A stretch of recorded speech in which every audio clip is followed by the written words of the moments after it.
What is up, everybody? It is your boy Skinny Moose. Boy, fatsquirrel. And I brought the boy Brian White on from IWA Deep South in original, complete total badass. So we're going to ask him some questions and stuff. The first question I want to ask him personally is, who's your favorite person you ever wrestled against? John Ray. John Ray. Hands down, John Ray. I went back and I watched the video that you posted on Facebook of your first time ever facing John Ray. And I like the way that you two link up. I like how y'all work each other. And it's just straightforward. You know, the match it brought me something that I really wasn't expecting. Well, you know, we started that feud before we even stepped in the ring or anything. We started on my boy James Graham, Juggalo.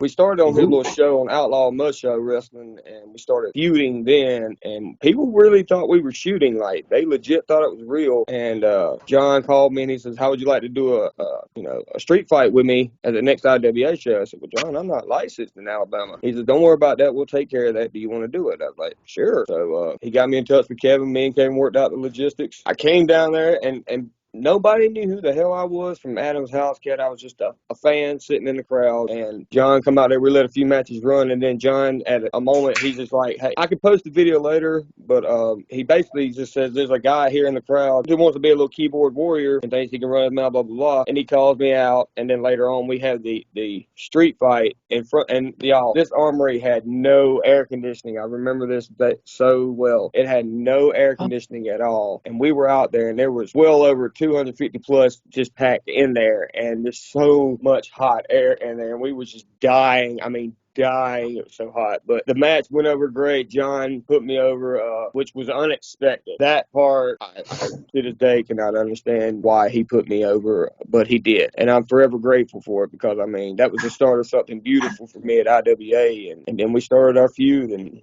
here we are now after Carnage Club 13. The man's retired, but he passed the torch to me, and I'm going to keep it burning bright. That's for damn sure. Yes, sir. Yes, sir. I was a big fan of John Ray, and I seen your promo video, and at that time I wasn't really too familiar with who you were. And I knew Little Sicko, and I knew John Ray, and I was like, well, this guy seems like he about to fucking go all in. I was like, well, let's see what he's going to offer at the Carnage Cup. You got in there and you worked the first round. I was like, oh, yeah, this guy's brutal. So the second round comes around and you went up against Chewy. And I'm like, this motherfucking man's open his own shit. He's something that, he's something to talk about. And then when Chewy brought out that gauntlet, whatever thing, that big tall thing, I was like, oh, fuck, come on. I was rooting for you. I was like, come on, reverse that and pour that shit all over Chewy. And then Chewy just tilted over. I'm like, fuck. I still scream just in my head just thinking about that moment. I could take a lot of things in deathmatch wrestling, but right there, very painful. Because you got to remember, I've already been through one round of hell versus Sicko and John Ray in the Saw Forever match. Yeah, so my body's already beaten up. I mean, that's the thing people got to realize about these tournaments is you might survive one round, but you got to survive another one, and then you have to survive another one in Carnage Cup, you know what I'm saying? That takes a toll on your body. Yes, sir. Yes, sir. I went into that match, I mean, I was confident in myself and everything, and when we're going to say cauldron is what it was, whatever, but when he tipped it over my head, we seen the fan pouring alcohol in there, okay? We knew they were going to be rubbing alcohol in it. Yeah. What we didn't know is that he also has salt inside of it and ghost pepper hot sauce in there with it. Well, So when it was poured on me, I had ghost pepper sauce, alcohol, rubbing alcohol, and salt on my wounds, my eyes, and everything, which is ultimately what cost me the match, because I couldn't go on. I couldn't see. I mean, I could barely breathe. It was just hard to catch my breath or anything because the peppers burning so bad. My eyes just, I'm disappointed in that, and I think that me and Chewy should finish that beautiful violent story eventually, and we will. I promise the fans that. And I'm deeply sorry I couldn't go any further, but I'm proud of the fact that after 13 years, I've been in this business for 13 years, and for 13 fucking years, I paid my dues, and I'm still paying my dues. You always pay your dues. If you're any type of work in this business, you're gonna pay your fucking dues. Yes, you know what I mean? But I paid my fucking dues and worked my ass off through all the hatred and negativity because I received a lot of it. I had there was a Facebook Facebook group, believe it or not, of all people that has this much power to where they got me blackballed. Nobody would want to touch me. And like I say, Kevin Brennan and John Rare saw something in me that other people were just overlooking. So, like I say, I'm just grateful for the opportunity to be in something that I watched when I was a young man. And I said I was going to be in this. I said I'm going to be in that tournament one day. And there's a buddy of mine that can verify this. And here I am 13 years later, and I'm the Spider Boodrow Memorial Gauntlet winner. Who'd have thunk it? Yes. Definitely glad that you are in. And you bring a lot of your skills are off the wall, and you bring something to the table that not a lot of people bring. I mean, every wrestler brings something different. You have John, who brings whatever the fuck John wants to. You have Spider, which Spider was your big, brute warrior. You got Bryant Woods, who's another big brute warrior, and you got you, who's in there, and you can take the damn pain though. Well, I tell anybody that pain is what lets you know you're alive. And people say, well, how can you keep going? Well, it sounds twisted, but when that blood and it comes down and it hits your lips and it hits that tongue, something inside of your primal instinct just kicks in immediately. You know what I'm saying? And yes, sir. You're ready. Ultimately, you're ready to kill practically. You know what I'm saying? But like, it's a big adrenaline rush. Deathmatch wrestling to me though is just the most beautiful, violent story ever told. Any death match to me is. I love a good death match with a good story behind it. So I agree. That's where I go back to what we were saying earlier about me and John. After that match, we had the street fight that led to where we got to Scatomania. At Scatomania, I was in let's just say a clusterfuck of a ladder match for the IWA Tag Team Championship. Me and Blaine Evans were tag teaming, and in that match, that's when John skewered me, and ultimately I couldn't finish the match because I had to get fucking skewers out of my head. And the next day we had our Ring of Fire death match, which he won. But it was a beautiful story because people saw it from the beginning. They finally learned about the backstory. Then the story continued on to Scatomania and then into Violet Shit Cup. And I thought it was the end of it. And then John surprised me and said, I'm going to be in Cup and you're going to face me in Saw forever, which is the biggest honor in the fucking world. You know what I'm saying? Yeah, the Saw death matches, John Rare and Spider Boudreaux done them, and I loved how they got in there and got so fucking brutal, and how they done just about any fucking thing. And those are two men that would get in there and they didn't give two fucks. They're not like you, and that's why I like you so much. And sad part is John still does it. He will put his body. You've seen he will put his body on the line. He did again at 13 at Carnage Cup 13. Yes, sir. He got firecrackers blowed up on him at least twice. Yeah, that's his thing, man. I'm not for that. Once on the little table, makeshift table thing, and then turn right back around when you was getting in the ring. And he tried to throw you onto the barbed wire firecrackers. No, sir. And he reversed it and threw him onto it. And it was like a fucking, like grenades going off. It was one after another and just blew this man apart. And I'm like, yep, that's the end of it. That's the end of it. Well, you got to take into consideration at that time, too, he was bleeding really bad. Yeah, after stabbing himself in the arm with that box cutter and then getting that gash about like that. He actually went to the hospital immediately following the match. He wound up he damaged the tendon and he couldn't feel his pinky, so he damaged it. He didn't cut an artery or nothing like that, but he did damage some nerves in there. So he's gonna be seeing a doctor soon. But wishing him well. Hope you get well soon, brother. Love you. Yes. Hope you get well soon, John Rare. Well, my first question is, because you is a juggalo, have you ever wrestled at the... Chewy, we touched base about that this weekend because everybody knows Chewy is a regular at the gathering. Well known. I mean, he's a JCW heavyweight champion. I mean, it's hard to get in there, but if you get in there, you better do well. You know what I'm saying? One day I hope to be in it, but if it doesn't happen, that's okay. Because I tell anybody, this past weekend was my WrestleMania. That was really truly a boyhood dream to be in there with the likes of Necro Butcher, Bryant Woods, Sicko, John Rare. I mean, names. Obey from UWF. If you don't know who the fuck he is, y'all need to look this guy up, people. Anybody watching this, his name is Obey. Fucking twisted, sick son of a bitch, but one of the nicest people you'll ever fucking meet. But you get him in that ring, there's something that clicks in him that's just crazy. But him and Jimmy Controversial. Jimmy Controversial. People can say what they want to say about him, shit on him, say this and say that. I'm not getting into the bullshit of that. I know the man I met this past weekend, and I respect that worker. He's a great guy. Hats off to him for he survived. Maybe he didn't win, but he survived a fight with Necro Butcher and Bryant Woods. Not many people in this world can say they survived and lived to tell about fighting Necro Butcher and Bryant Woods in a death match. Especially after fucking get slung into the goddamn U-Haul like a piece of fucking paper. He did get slung, didn't he?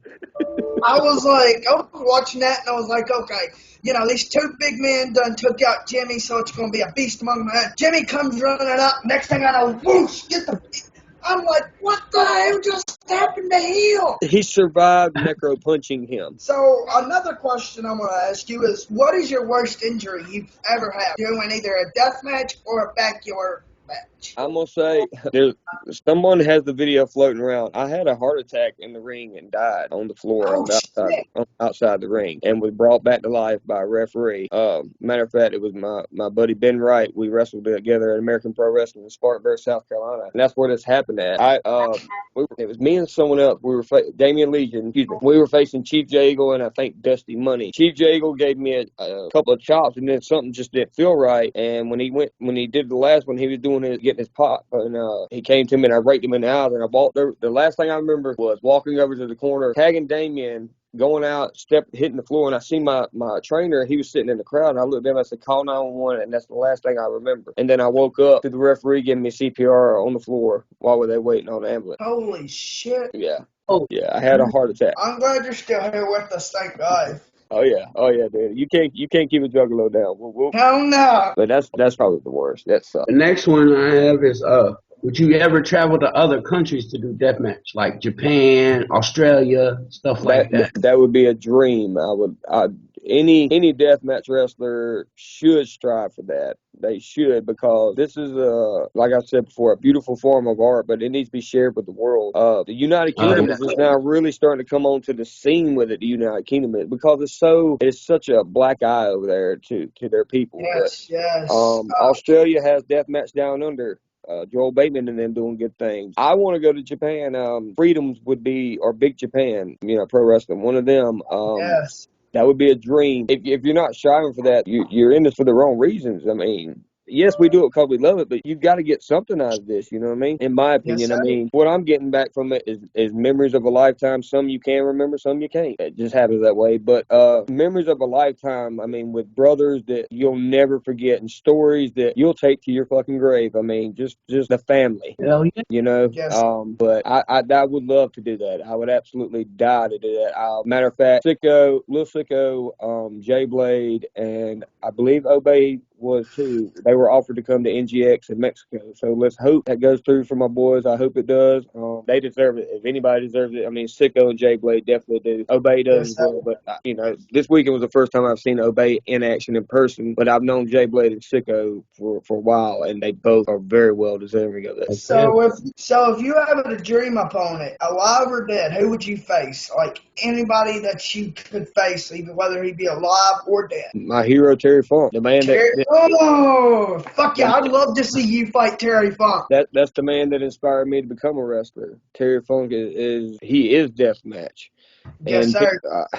I mean, what can you say? He's the funkster. He's done it all. He's been in deathmatch tournaments. He's been in ECW. He's been the ECW heavyweight champion. He's been the XPW heavyweight champion. He's been the NWA heavyweight champion. You know what I'm saying? For God's sake, he was wrestling, and to have lost a treasure like him, for me to sit here and tell you the day that popped up in my feed that I didn't cry my eyes out, I tell you a fucking lie. I cried because I was between 3 and 7 years old, somewhere around there. But I do remember this. I was at the Greenville Memorial Auditorium in South Carolina, and I seen Terry Funk wrestling there, and I looked at my dad and I said, I want to do that one day. And my dad said, you can do anything you put your mind to. He says, but you got to learn to be as good. He says, you got to be as good as him. So that was my goal. Every time I got a video from Blockbuster, I'm showing my age, but Blockbuster video, when I see it, if I seen Terry Funk, I picked it up. I studied this man. I watched this man. I idolize this man still. Terry Funk would have been the absolute honor, but I got the next best thing in my opinion. I got John Rare. I got to work him, and that was a complete honor. Fuck yeah! Like I said, I like John Rare. I like Terry Funk.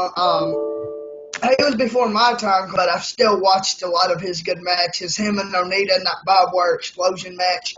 That's one of my favorite fucking Terry Funk And they matches. told a story with emotion in that match. Guys, you have Terry Funk, who was the mentor, but going against, like somebody like his son. Onita looked at Funk as his father. So that match alone, and then went over, but when the ring was about to explode, Onita ran back in and threw his body over Funk because that's his mentor and that's what you do over there in Japan. And it's better than that bullshit that AEW threw on now. I like AEW to an extent. Exploding barbed wire match I've seen them have, man, come on, give me a fucking break. The damn ring. I watched at that one, and I was like, I want this pay-per-view, and, I want to check it out. That match come on, I was like, man, you know what, I just wasted fucking money. We'll just go with that. Yeah, pretty much. So with the way your career's going, do you see yourself winning a championship? My goal is the IWA Heavyweight Championship eventually. But Yeah. it hasn't been given. My opportunity at IWA Deep South, I want people to understand, it wasn't given to me. Okay, I've had to eat some shit along the way. I've gotten my ass kicked, and I've earned these men's respect. You know what I mean? Like I'm still earning their respect. Let me say that I'm still earning their respect. But ultimately, yes, I do want to be a heavyweight champion. I've been a United States champion. I've been pretty much the equivalent to a cruiserweight champion. I've been an internet champion. I've been a couple of champions. I've won a couple of championships in my time, but the heavyweight championship is the one that's eluded me the most. So I'm hoping, yes, I do want to become one day, and we'll just see what the future holds. I'd love to see you with that Deep South title. Would be sweet. So, what made you actually? Well, I think you done answered that question, but I was about to say, what actually made you get into backyard wrestling? Backyard wrestling was my cousin Corey Bell. He had a backyard promotion called BCWTNG, and he had a trampoline, which I have BCWTNG tattooed on the back of my arms. That's how proud I am of being a part of that. Yeah, never forget your roots. Never. You never forget. That's why I say any worker today that shits on backyarders, yes, they need to get out and get trained, and do it the right way. But it's backyard wrestling. Any worker that said they never did it, you're a fucking liar. You're a goddamn liar. You are a motherfucker. Yeah, you're a fucking liar. But my cousin Corey, it was during the time my father was sick with cancer and I was taking care of him. He invited me to come over on his house on the weekends, and we would just take videos of us wrestling on trampolines or whatever. I shared one with you, by the way, my whole backyard day, my 3 worst injuries. We'd wrestle in fucking chicken pens, for God's sakes. I mean, we did whatever it took, but we eventually went to clean. Then we made a makeshift ring out of hose pipe around 4 trees in a square with 3 mattresses on the ground. Then we had 2 futon mattresses and then wood. And then we had a ladder that we used as a top rope. And we ran shows that way for a while.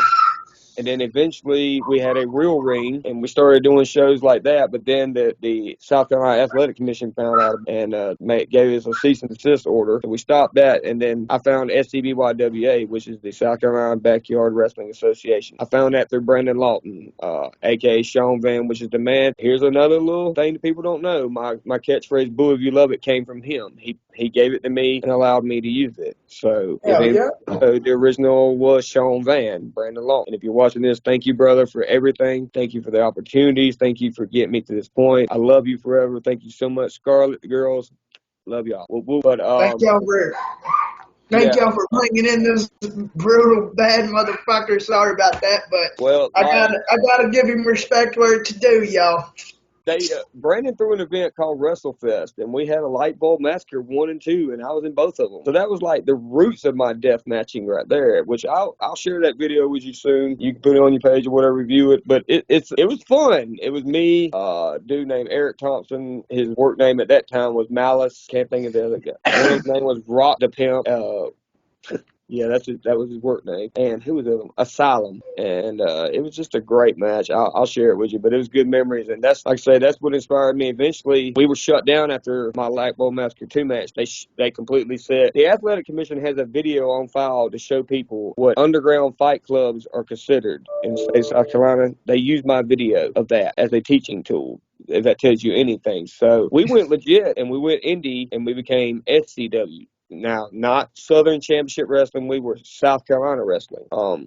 And that's where my indie career just took off from there. And then I met Rex Rumble, another guy who's been in the business forever. Not many people know, but he gave me a lot of opportunities. My name started getting out there more. I went to American Pro Wrestling. Thank you to Jay Eagle, the Braggs. I mean, like, they got me over up there. I was a senior referee there. I was their do boy. I did whatever they said, but they really gave me some big opportunities there. I was their tag team champion with me and Chris James. Chris James and I won the tag team championship there. I won the Mayhem 24/7 championship against Dump Truck, which he's doing really good these days. And I was also a SCW Live champion and a SCW Internet champion, and I was the New Blood Championship Wrestling United States champion. Oh, yeah? All right. Yeah. This man has a lot of good stories, ladies. Yeah, I'm full of them. Have you always wanted to be a wrestler? Yes, yes. That's all I've thought about my entire life. When I was a kid, it sounds cliched as a wrestler, but I had the old WWF blue ring with the rubber figures, and then it went up to the plastic ones. But I had that. I watched wrestling my entire life, like my entire life. My dad would take me to any video store, and immediately I go to that set, and he's like, "You sure you don't want to watch a cartoon or rent a video game?" If it was a video game, it had to be wrestling. The first wrestling video game I played was WrestleMania, and it was where they were 1D, moving back and forth like this, and I played as Andre the Giant all the time. But if it wasn't that, I was watching it, and I loved it. And I'd go out back and beat up my WWF stuffed wrestling buddy. I beat the hell out of my Hulk Hogan one, or I had a Hulk Hogan one and an Ultimate Warrior one. And I beat the living shit out of them and wrestled. If I seen something that remotely looked like a wrestling ring with ropes, I was in there acting like I was a wrestler. You know what I'm saying? Now you're living the dream. That's what I thought I was. I mean, like, I was famous for the birds and the birds and the trees and the flowers, like, they loved me. But, yeah, I always knew I wanted to be one. It's not in my blood. I'm the only one. Well, my parents were big wrestling fans when they were dating. But I don't know. It's not in everyone's blood. It's just something that just stuck with me. It's the illusion, the magistry, the entertainment, the brutality. Sometimes, I mean, it's professional wrestling to me. I love it because for 5, 10 minutes, 30 minutes, 20 minutes, however long I'm in that ring, I can be anybody in the world I want to be and forget all the problems that I have out here. Yes, sir. I can be anybody in this world I want to be, except for anyone, I can be anyone in this world besides Brian White if I want to. Yes, sir. Just forget all the troubles, the pains, and worries, and just let it go and just have some fun and embrace some hell while I'm doing it. So this kind of question, I have 2 questions, but they're going to go kind of together. The first one was, how was it being in Carnage Cup 13, your first Carnage Cup? A dream come true, very painful, but I survived it. Yes, sir. Yes, sir. And then the other one was, how did it feel to win the Spider Deathmatch Gauntlet? I think my face after I won it said it all. The tears Yes, that were, because immediately I was thinking of a lot of things at that moment. I was thinking of Spider. I was thinking about really what just happened, like, that I became the Spider Boodrow Deathmatch Gauntlet winner. Like, I really did it. And to go around in the finals of that with Hillbilly, a hardcore Hillbilly, was just unbelievable. The man's a class act, great worker. Look forward to doing it with him again. To win that, oh God, like 13 years of pain and people just hating and doubting me. It just all went away in that moment. And I looked at that flag and I just broke down in tears. And I looked out there and my wife and little girl were out there in the crowd and they were cheering me on. And it was just incredible. And I looked up on the hill and I seen the guys up there watching, and it meant the world to have the guys in the locker room up there just looking, and people like Blaine Evans coming up to me saying, "You deserve it, kid. You deserve it." And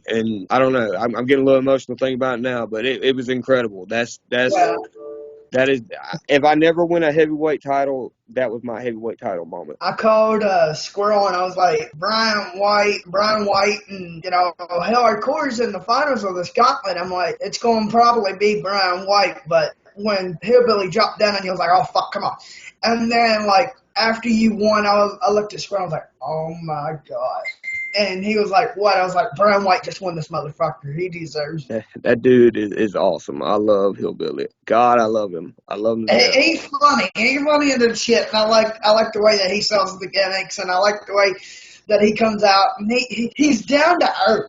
And that's what we need more of. And he's only 23 years old, folks. He's got a bright future in this business. Holy shit, I thought he was older than me. He's 23. I thought he was about like 26 or something. He's 23 years old, and he gets to travel with Necro Butcher. Fuck yeah, that's something to talk about. He's going to have so many stories and memories to tell people about. I mean, yes, sir. So with you being in Carnage Cup, do you see yourself being in any other tournament? Well, that's a tough one. I want to say yes, but everything that I have become now in the deathmatch world because of Brennan and IWA Deep South. True. That's a tough one, man, because I wouldn't want to be. But God, yes and no. I know that's not really a foolproof answer because IWA is my home promotion no matter what. No matter that takes priority over any promotion that calls me. I respect that. But who wouldn't want to get that call from Brett Lauderdale or from Rob Black? Fuck Danny DeMonto. If you're watching this, Danny, fuck you. Hate on me now. But who wouldn't want to get a call from them, someone like that and saying, hey, you interested in coming and doing the show, doing this tournament, doing tournament death with me, or, something like that? Who wouldn't want that? Well, except for Ian Rotten. I wouldn't do it for him.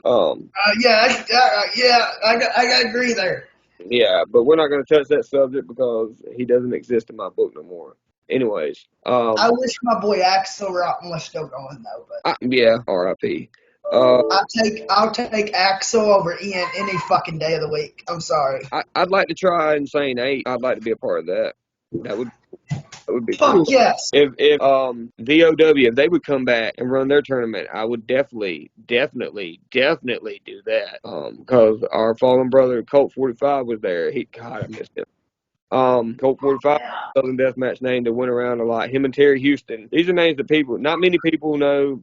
Probably a lot of people on your channel don't even know who the fuck Terry Houston is. He's like John Ray. He is a Southern Deathmatch legit. Yes, sir, Terry. Oh, Terry, he's been in Carnage Cup. There's another guy. We're not exactly beefing, but we're not on speaking terms right now. It's probably for something silly on one of our behalves, probably more than likely mine. But Raven Havoc is another guy here in the Carolinas. This a deathmatch wrestler. Oh yeah, I respect him, and he does a great job. He put Southern Deathmatch on the lineup. I mean, on the map because he did the Unholy Warfare for Colt 45. He did which was a great success. He has some good names, some great matches on there. So another guy that's coming up, by the way, if you get a chance, look up Lazarus Black. This is my brother from another mother. I love him to death.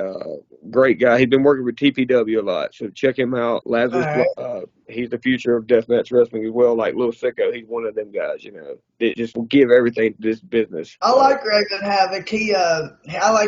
I like him. He's got that big ass fucking plague doctor on the side of his ribs. Yeah. When I first actually, aside of growing up watching it here and there, when I fully actually got into death matches, Raven Havoc was one of the first guys that I started actually liking, aside of Slack and Murdoch. And I was like, I messaged Squirrel, I was like, this motherfucker's crazy. You gotta check him out. And I told him he was fucking around to TPW, and he was like, this guy is fucking crazy. Yeah. Another question I got is, I know you're not scared of anyone, but who are you scared of in the wrestling world? Like, Brian Woods. Scared to go against? Brian Woods is just an intimidating force all the way. When he walks in a room, Brian Woods is in a room. Like, he has your attention. You can't miss him. He's the biggest fucking him. Oh God, shit, really? Not that I'm scared of, and I wouldn't face him. It's just that I'm not on that level yet. I'm ready for definitely Slack. Yes, I like Slack. But nobody's ever really ready for Slack. No. Honestly, you can't. No matter how much you watch Slack, like you just said, you never know what the fuck he's gonna do. He'll be in the middle of the ring wrestling you, and then he'll just fucking go and pull out a fucking homemade shank or some shit and start stabbing you. He's fucking crazy, and that's what I like about him. That's why he's the XPW king of the death matches. And I've said it multiple times, even on the channel. I don't know who's going to dethrone him from that motherfucking belt, and it ain't going to be Homeless Jimmy. The closest one to do it was Drake Younger. Drake was about the only closest one, or Necro Butcher when he fucked up his Slack fucked up his knee. Who'd you just say before that though? Necro Butcher. Drake, and then we said someone. It was someone else I was thinking. As soon as we said that, I was thinking of someone. You said another name. Atticus was pretty close, but I love Atticus Cougar. Love this guy. Love this motherfucker, dude. He is fucking. If you are not supporting him or Otis, then go fuck yourself, dude. Circle Six, by the way, is a badass promotion. Check out them. They have their shows on YouTube for free.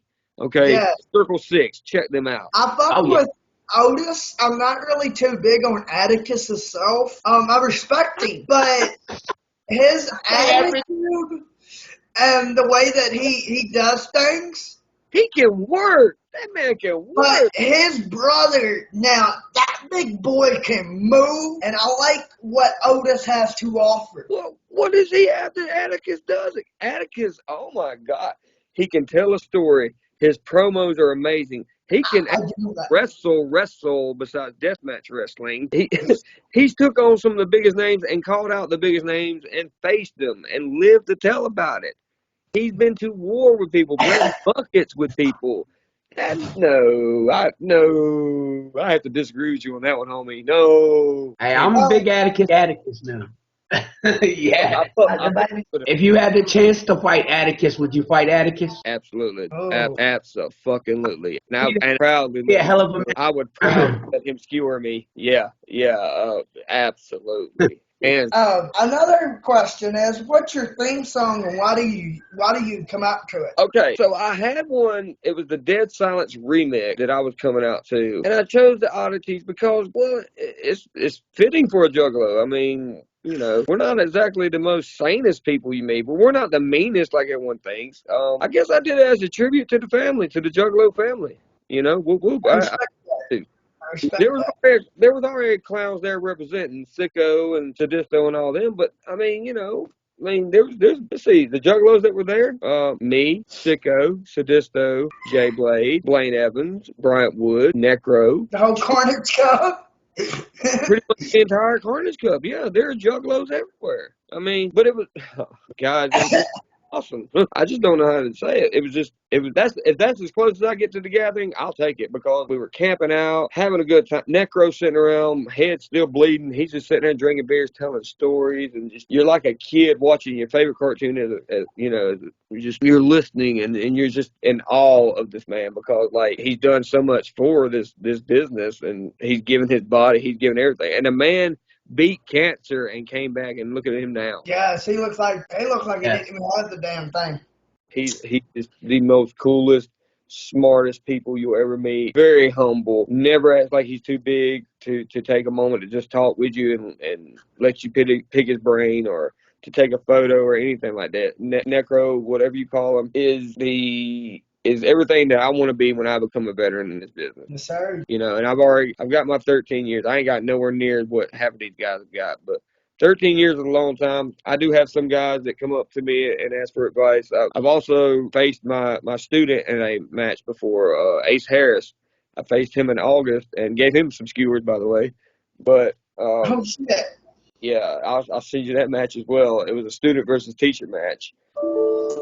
Kid has came so far from when he started training with me, and I'm proud of him. I really look forward to seeing what the future of deathmatch wrestling holds right now. So another one is, if you could make a stable with anyone, including legends, who would it be and why? Let's see. Of course, Terry. You gotta have Terry. Mick Foley. Oh. How many do I get to pick up? Normally a stable's like, what, 4 to 6? Because Fourth Wild has like 6. How about or you can go up to 8, because I've seen 8 people in like a stable. No, I'll give you 6. All right, so I'm going to give you Terry, Mick, Vader, Necro. Oh, wait. Okay, I got 6, though. All right, 1 more, 2 more fighter. I got to put Sicko because I need a high flyer. I thought you was about to say John Ray, honestly. No, we got to let John enjoy his retirement, man. He deserves his retirement. He needs to break. Yeah, no, he's going to make a fucking, he's going to make a goddamn brute team. They win them belts. I don't see anybody taking them straps off of him. Nah. He's making him an army. Yeah, I mean, if I'm coming to war, I'm coming to war. Exactly. How was it to have your privates burnt by John Rare? I know that ain't funny. Well, it's different. It was like, goodness gracious, great balls of fire, I guess, but it it hurt. It hurt. I mean, I don't like. That was kind of a stupid question on my behalf, I but just I don't like fire. It's unpredictable. It scares the yeah. living shit out of me. But that day I had to face it, and there was so much heat coming off that barbed wire. I mean, like we had to get closer and closer to the center of the ring. There was so much heat coming off of it. You know what I'm saying? But when he did that, man, I got him back, but I didn't mean to. I set him on fire. I think no, he was receipting me for setting him on fire. I think because I set him on fire. Oh shit. Yeah, I burned his tight. So, what's your favorite song or album with you being a juggalo? The Great Malenko. Yes, sir. Yes, The sir. Great Malenko, hands down, hands down. I mean, So, I got two more questions. Who is your personal favorite wrestler aside of Terry Funk? current or past? Either one. Of past, I would have to say Kurt Angle. Of present, Lil Sicko. Ah. And why is that? Right. Kurt Angle because he was a pure wrestler. There Yeah, was no yeah. straight pure wrestler. Sicko because the man has came so far from where he started to now everyone knows his fucking name. And he made a goal for himself when he came to Cup that everyone was gonna know the name Lil Sicko, and he fucking did it. And he has so much heart and determination, and he has so much he wants to give to this business, and this business needs to give him a chance to do it. Yeah, I mean, especially after that fucking bump on him with Bryant Woods and the way they fell. Well, then he did another one the next day with damn Jay Blade jumping off, diving across him with dude. Exactly, and the way that this man, I mean, literally, I think Chris said that he was going to the hospital later that night. He never went. But you could tell that when that man fell, I was like, oh my fucking God, please let these two men be all right. And then another question I have is, what's your family think about you being a wrestler? My friends, Yeah, your friends and your family, what do they think? my friends, the ones that don't know about, like my coworkers, I just showed them this past week what it was, and they dig it. They want to come and have some beers and enjoy it. But my family, my wife, she supports it. She just hates to see me. You know what I'm saying? My little girl is just my biggest fan. Cass, it doesn't matter if I win, lose, draw. If I'm made out as the biggest joke in the world, she's my ace boom coon, like my wife as well.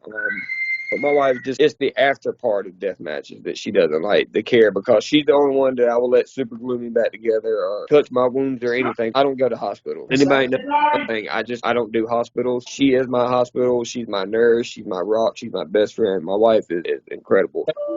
We touch so much. Thank you for everything. Other than that, the rest of my family are kind of in shock that I actually did it. You know what I mean? They didn't think I'd ever be a wrestler. And here I am. When they did find out I was a wrestler a couple of years back, they were like, well, he ain't ever going to amount to anything. It's just going to be indie and that's it. I made it to IWA Deep South, and I won the gauntlet. I mean, I made a name for myself. So we'll see what they say at Thanksgiving, I guess. I mean, I had another question, but I don't know if it's you kind of done answered it. What legends that's passed away would you fight if you could? I mean, you kind of said Terry Funk. If you want to say another one, be my guest. I'll give you another one. I would like to face Bruiser Brody. Ooh, now that I would love. I would pay to see that motherfucking shit live. You versus Bruiser Brody. I mean, what can you say? He's Bruiser Brody. That was awesome. Yeah, I know. I got it, and everybody that he was the snuggest worker you could be in there with. But the dude was the OG of hardcore. You know, he was the OG. Yes, sir. You got any questions for us? Well, it's not like late marks for me, but what was y'all's favorite moment past weekend from the Kings of Carnage for the Carnage team? For day one for me, it was probably either when you was in it, and no offense, but when you took that shit over your head, that stuff with Chewy. I'm a brutal guy. I like my brutal stuff. Or Later that night, when they was all going at it, and, the referee said the match was over between Bryant and Little Sicko, and Brian said, "No, the hell it ain't." And then they did it on that U-Haul. That was my favorite. Can I tell a quick story about that before we go? Go ahead, be my guest. Quick story about that. Bryant Woods wrestled with Sicko's dad before he passed, God rest him. And he promised, Please, Sicko. he made a promise to Sicko's dad that his dad asked Bryant, he said, if you ever face him or something like that, make him earn it. And pretty much the entire time when he kept throwing the tubes on him and kept hitting him with them, you know, he was trying to make him get up because Sicko was about done at that point, and he kept pushing him on, and I'm glad, and Sicko's glad for it, and we're all glad for it because he pushed him to greater heights. Whether he may not have won Carnage Cup, but he won Carnage Cup. Yes, sir. That's how I feel about it. But that was a promise to a brother, and then I'm sure the emotion when he won that heavyweight title at the end of that, I'm sure there was emotion of that, and also he was thinking of Spider. And then another,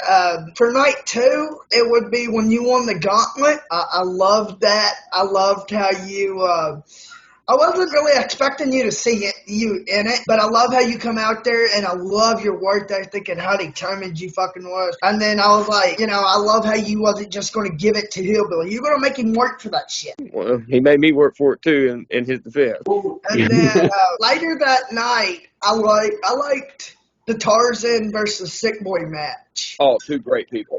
Love them guys, by the way. And then afterwards, I seen Tarzan's like his side or whatever that got pierced, and I was like, "Holy shit!" Oh, dude, he showed up. By the way, Sick Boy. If you people don't know who he is, look him up. Great guy. We were glad to have you there, brother. Come back. Him and Tarzan was just fucking awesome. And class act, by the way. Great guys. Professional all the way. So I know JJ Escobar was supposed to be in it. What the fuck happened? If I knew, I wouldn't comment, but I really don't know. That's an aspect of the business that I don't think any worker should talk about. All right, well, I think I gotta do it for this video. I'm sorry, buddy. You're fine. You're fine. I respect that, you know. But I appreciate you guys having me, man. And by the way, from now on, you can catch all Deep South events are going to be on streamxpw.com. Catch the replay of Carnage Cup 13 and Kings of Carnage. It's still available. Check it out. If you don't, what the fuck is wrong with you? Check it out. Do it today. Yes, sir. Yes, sir. You just said it. But y'all want more of the boy Brian White? Let us know. We'll definitely bring him back onto the channel. Whoop, whoop. Yeah. Whoop, whoop. Can he moose out? Throw out.